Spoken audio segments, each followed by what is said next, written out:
Di sebuah desa kecil bernama Rawasenja, terdapat sebuah jembatan tua yang nyaris terlupakan. Jembatan itu terbuat dari kayu lapuk yang berderak setiap kali diinjak, dengan tali pengikat yang tampak rapuh dan hampir putus.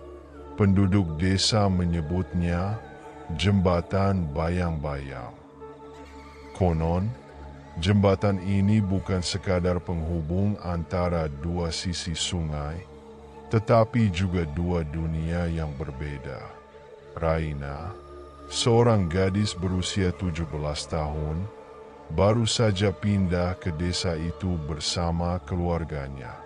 Rumah mereka terletak tidak jauh dari jembatan yang penuh cerita misteri itu.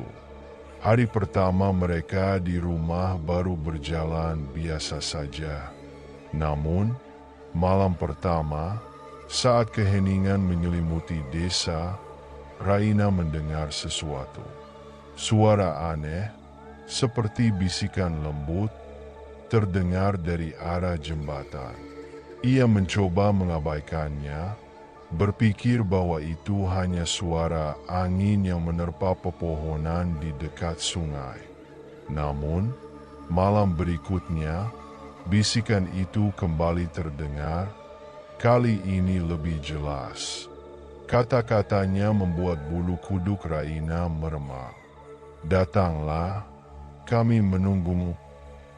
Rasa takut dan penasaran bercampur menjadi satu. Apa maksud dari bisikan itu? Siapa yang menunggunya? Raina memutuskan untuk mencari tahu lebih banyak tentang jembatan itu. Pagi harinya, ia bertanya kepada warga desa.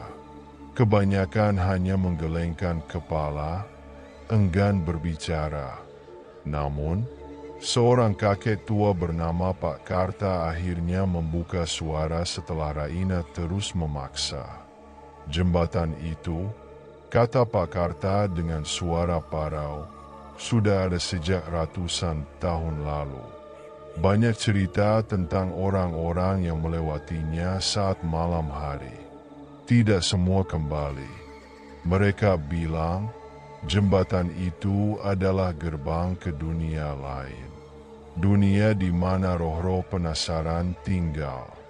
Jangan sekali-kali pergi ke sana sendirian, nak."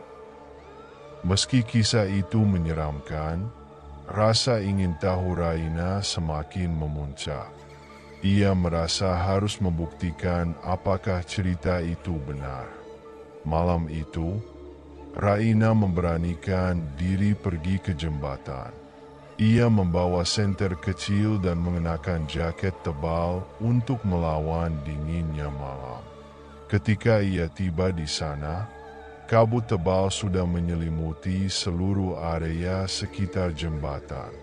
Angin dingin menusuk kulitnya, seolah memperingatkan untuk segera pergi. Namun, ia tetap melangkah. Ketika kakinya menginjak jembatan, bisikan itu terdengar lagi, kali ini lebih keras dan jelas. "Kau sudah dekat. Ayo teruskan." Raina terus melangkah meski kakinya gemetar. Udara semakin dingin, dan ia merasa jembatan itu jauh lebih panjang daripada yang terlihat sebelumnya.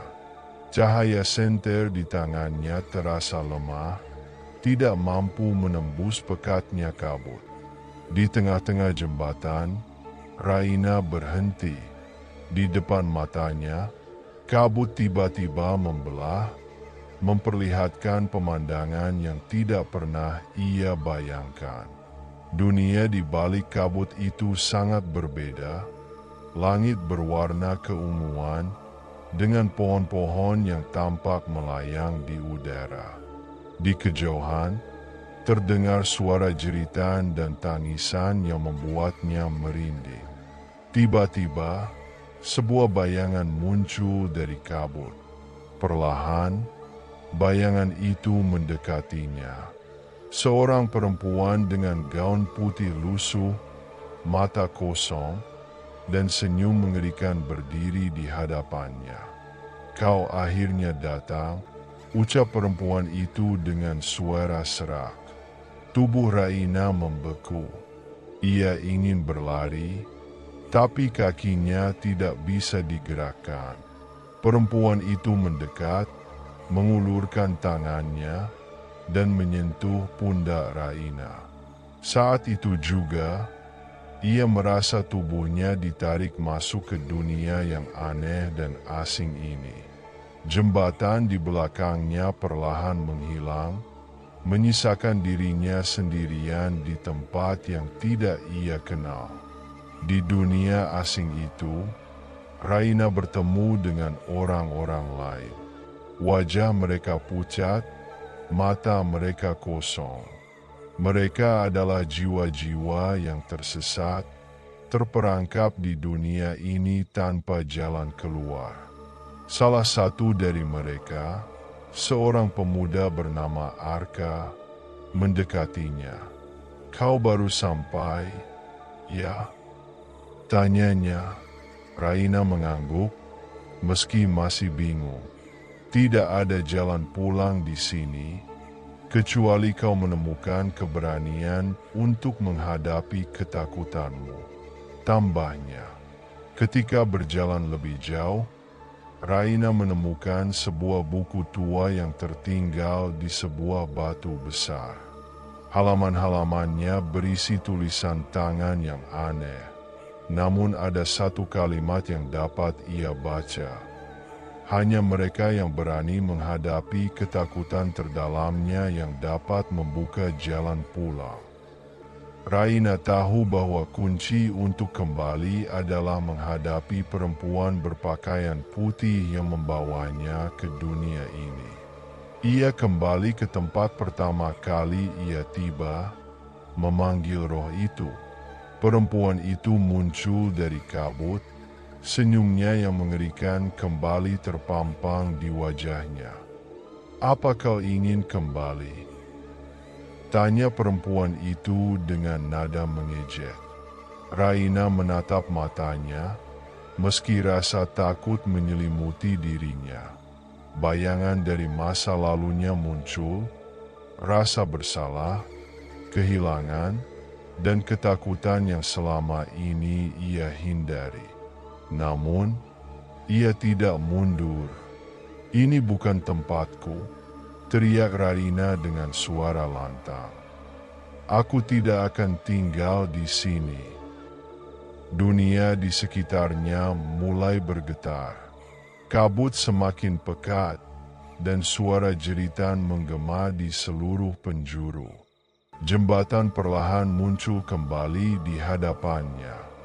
Dengan seluruh kekuatan yang tersisa, Raina berlari menuju jembatan itu. Di belakangnya, perempuan berpakaian putih itu berteriak, mencoba mengejarnya. Namun, Raina tidak menoleh. Ia terus berlari hingga akhirnya mencapai sisi lain jembatan. Ketika Raina membuka matanya, ia sudah berada di kamarnya. Keringat dingin membasahi tubuhnya.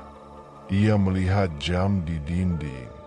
Jarumnya menunjukkan pukul 3 pagi, waktu yang sama ketika ia memulai perjalanannya.